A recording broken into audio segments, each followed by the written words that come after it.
This book claims your feelings determine success more than your IQ. My review shows whether that promise survives 28 years of research. Why this book still matters. Feelings drive most decisions, not facts. Goleman claims modern success depends on managing those feelings wisely. He defines emotional intelligence as self-awareness, self-regulation, motivation, empathy, and social skills. The book opens with neuroscience that shows emotions hijack the rational brain. Goleman explains the amygdala's quick trigger and the slower thinking cortex. This contrast makes his argument feel concrete, not airy psychology. Real lab studies anchor every concept, keeping skepticism at bay. Yet the language remains accessible, avoiding heavy jargon. Stories of soldiers, teachers, and executives humanize the science. You meet a colonel who calms troops with breath control rather than commands. These anecdotes illustrate that emotional mastery saves money and lives. Early chapters thus set high stakes for continued reading. They push you to audit your own impulses immediately. That urgency hooks even data-driven viewers. Overall, the foundation feels solid and relevant decades after publication. Strengths and standout ideas. Practical frameworks pop up on nearly every page. The self-awareness chapter introduces a mood diary requiring only 5 minutes daily. Many readers report life-changing insight from this simple habit. Goleman's emphasis on empathy also feels timely amid polarized debates. He shows active listening reduces workplace conflicts by 30%. Concrete numbers boost credibility and motivate practice. Another gem is the concept of emotional hijack alarms. You learn to feel early body signals before anger erupts. Goleman suggests tactical pauses, like sipping water, to reset. The advice feels actionable in boardrooms, classrooms, or kitchens. Research citations appear in endnotes, so narrative flow stays smooth. Charts summarizing competencies aid quick scanning for busy readers.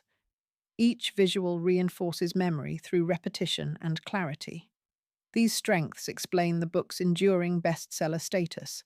It delivers insight and tools, not just theory. Where the book falls short. No book escapes criticism, even a classic. Some case studies feel dated, referencing pages and fax machines. Younger readers may skim these examples without connection. Goleman also leans heavily on Western corporate culture. Community-based perspectives from non-profit sectors get minimal attention. That bias could limit application for educators in underfunded districts. Another issue lies in measurement. Emotional intelligence tests still lack universal standards. The book promotes several scales, but never compares their validity rigorously. Readers wanting clear metrics may leave frustrated.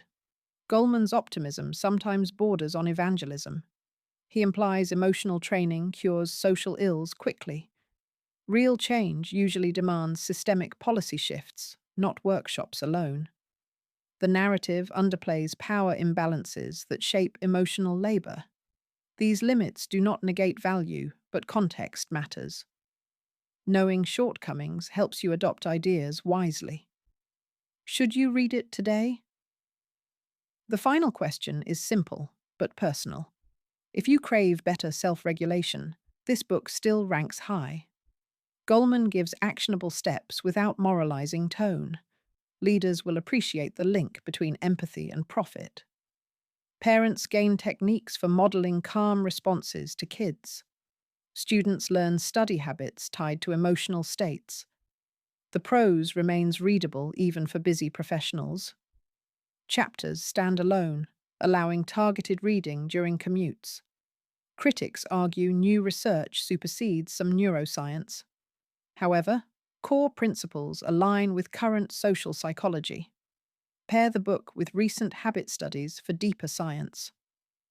Audiobook listeners enjoy Goleman's engaging narration. Yet physical copies make note-taking easier for reflection.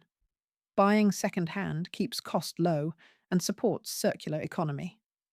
My verdict: the text deserves space on most growth-oriented shelves. Approach it as a toolkit, not a final authority. Read the full article for deeper insights and reading guides.